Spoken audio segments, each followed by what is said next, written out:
bahwa ijazahnya itu asli, tunjukkan aja saya. Paling enak gitu, nggak usah pakai drama.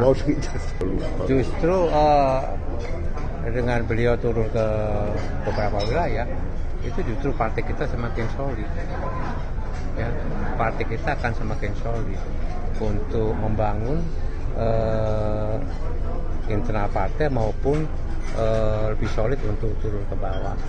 Jadi silakan aja beliau keliling kemanapun, bebas ya. Tapi ya beliau juga harus bisa menjelaskan, menunjukkan untuk supaya masyarakat betul-betul yakin ya bahwa ijazahnya itu asli, tunjukkan aja saya. Paling enak gitu, nggak usah pakai drama. Nggak usah pakai drama-drama di pengadilan gitu loh ya. Kalau Anda tanya ijazah saya tunjukkan pada Anda gitu ya. Jadi itu aja misalkan gitu ya. Barangkali untuk menetralisir itu bahwa beliau akan menunjukkan ijazah aslinya ya, untuk mengakhiri polemik yang terjadi misalnya begitu ya.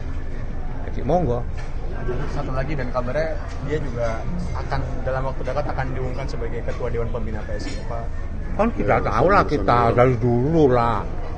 Waktu mendaftar ke Kemenkumham kan jelas itu ya, Dewan Pembinanya apa, inisialnya apa deh, J. Ya sudah lah, itu drama-drama gitu kan ya, udah jelas gitu loh. Rakyat ini sudah pandai, sudah cerdas untuk bisa melihat, udah tahu lah drama-drama seperti itu ya.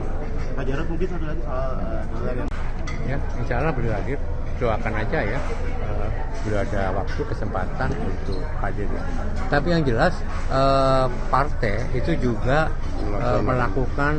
melaksanakan upacara Hari Raya Pancasila di sekolah partai tanggal 1 Juni ya.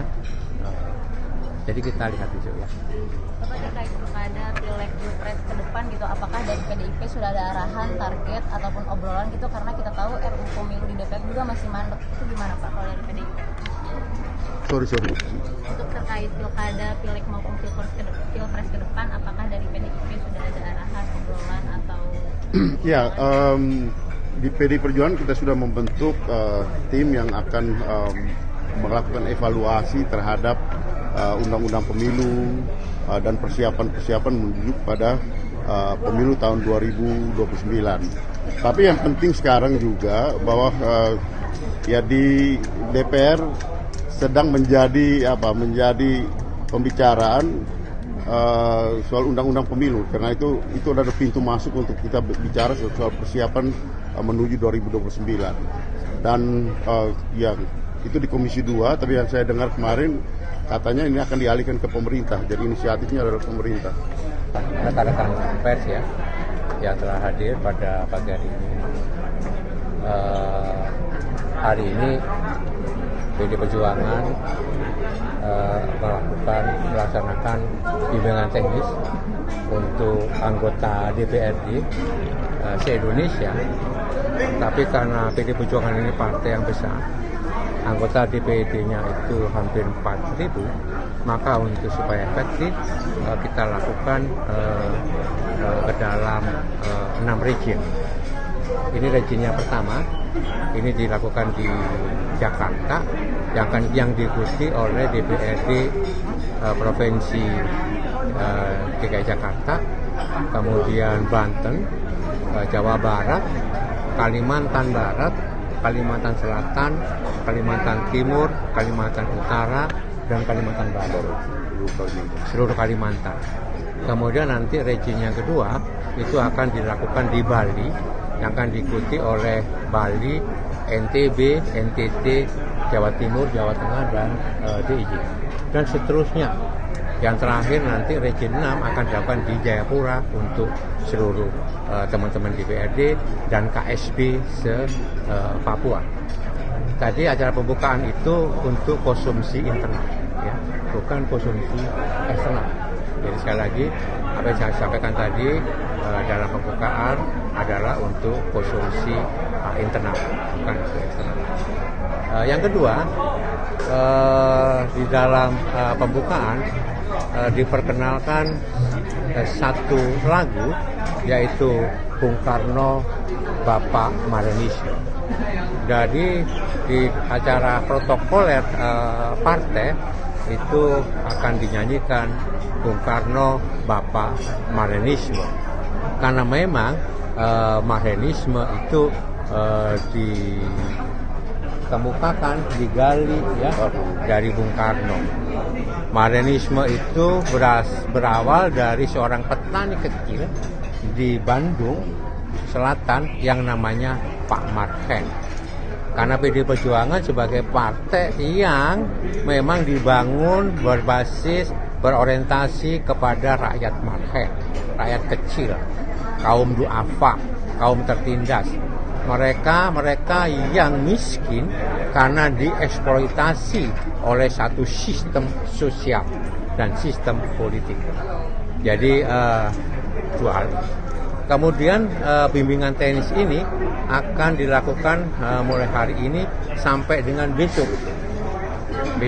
Hari ini diisi oleh penguatan partai dan besok akan diisi oleh pembicara dari eksternal, ya. Termasuk juga untuk membangun bonding, membangun keterkaitan atau keeratan atau kerjasama yang kuat antara ketua, sekretaris, dan bendahara DPC dan DPD. Oleh sebab itu untuk teman-teman dewan yang ada di posisi KSB, ketua, sekretaris, bendahara, akan diadakan inbound untuk di kelas khusus untuk membangun bonding.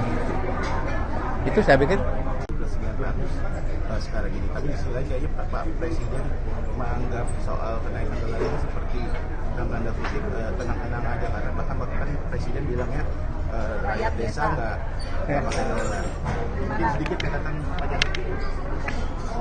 kalau rakyat desa nggak terdampak langsung, ya, karena dia tidak menggunakan dolar, iyalah.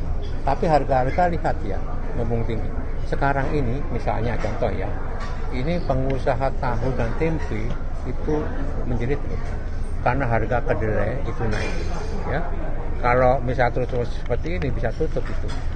Jadi artinya harga dolar naik itu sangat berpengaruh kepada kenaikan harga kebutuhan pokok rakyat. Jadi secara tidak langsung rakyat desa pasti terdampak, Anda terdampak, kita semuanya terdampak, itu loh ya. Jadi ya biar Presiden lah bisa menjelaskan apa maknanya dolar naik, rakyat desa tidak terdampak, ya. Oke ya.